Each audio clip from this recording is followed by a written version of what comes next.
बीता हुआ कल जीवन को समझने का एक अच्छा मौका है और आने वाला कल जीवन को जीने का एक दूसरा मौका।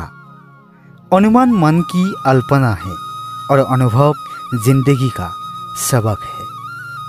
सच्ची खुशी तभी होती है जब आपकी सोच, कथन और कर्म में समानता हो।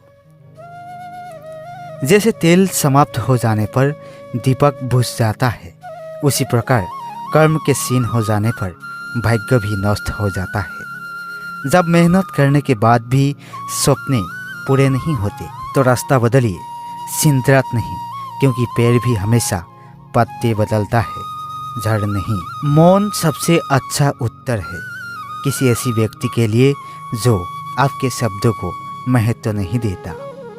मनुष्य जन्म लेता है तो उसके पास सांसें तो होती है पर कई नाम नहीं होता। जब मृत्यु होती है तो उसके पास नाम तो होता है पर सांसें नहीं होती।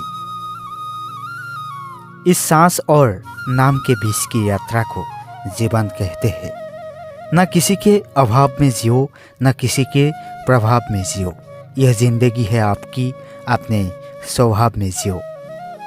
किसी के प्रति मन में क्रोध लिए रहने की अपेक्षा उसे तुरंत प्रकट कर देना अधिक अच्छा है। जैसे क्षण भर में जल जाना देर तक सुलगने से अधिक अच्छा है। मित्रों, गरीब है या अमीर मायने नहीं रखता, बल्कि वो आपके बुरे समय में आपका साथ कितना देता है यह मायने रखता है। इंसान चाहे जितना भी खुद को व्यस्त रख ले, जिससे वो प्रेम करता है उसकी यादें से नहीं बच सकता। समय कभी नहीं रुकता। आज यदि बुरा चल रहा है तो कल अवश्य अच्छा आएगा। आप केवल निस्वार्थ भाव से कर्म कीजिए और वहीं आपके हाथ में है। कोई कुछ भी बोला, स्वयं को शांत को रखो।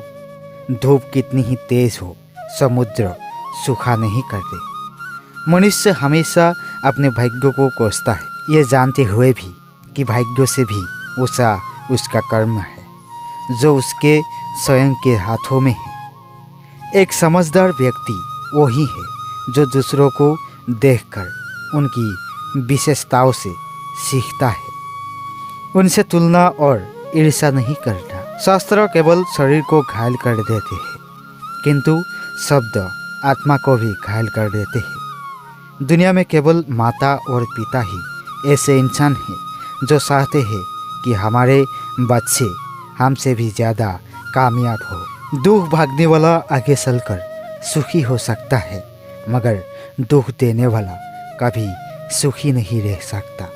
समय मनुष्य के बनाए मार्ग पर नहीं चलता, मनुष्य का समय के दिखाए मार्ग पर चलना होता है।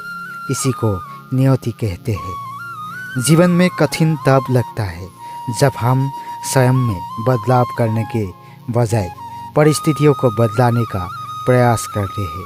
जो शांति मन से आती है वही असली शांति होती है। जीवन का मकसद सिर्फ जीना नहीं होता, बल्कि अपने और दूसरों के लिए भागीदारी करना होता है। जब तुम अपने अंदर की दिव्यता को समझेंगे तब तुम ब्रह्मा का रूप देख पाएंगे। भगवान के भक्त सिर्फ मंदिरों में नहीं बल्कि हर जगह मिलते हैं।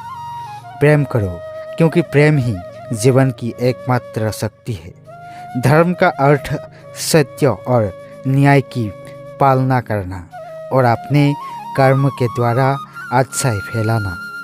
अपने मन को वश में करो, तब सभी विकारों से मुक्ति मिलेगी। जीवन की राह पर चलते रहो, क्योंकि श्री कृष्ण हमेशा तुम्हारे साथ है। प्रेम से जीने की कला को श्री कृष्ण ने हमें सिखाया है। भगवान कृष्ण की कृपा से जीवन में आनंद और समृद्धि का आभास होता है। जब आप ईश्वर में विश्वास करते हैं तो उन्हीं की कृपा से सब संभव होता है। जीवन की मुश्किलें सिर्फ एक परीक्षा है और श्री कृष्ण हमेशा साथ होते हैं उन्हें पार करने के लिए।